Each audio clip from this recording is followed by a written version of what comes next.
喺斯德哥爾摩郊區有一座聽個名都知道唔平凡嘅地方 ，Drottningholm 即係皇后嘅小島。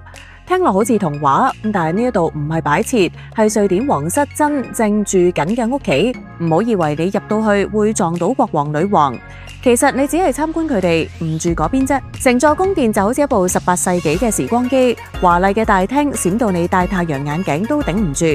仲有個超古老嘅巴洛克劇院，聽講以前啲場景仲靠拉繩變魔術，勁過機關王。至於個花園，誇張到可以開馬拉松。不過你有機會會行迷路，入咗迷宮都唔出奇。簡單啲講，嚟 Drottningholm 唔係睇古蹟，係親身走入一套皇宮劇。咁記住，嚟之前最好幻想定自己係王子定公主，入場會更有 feel。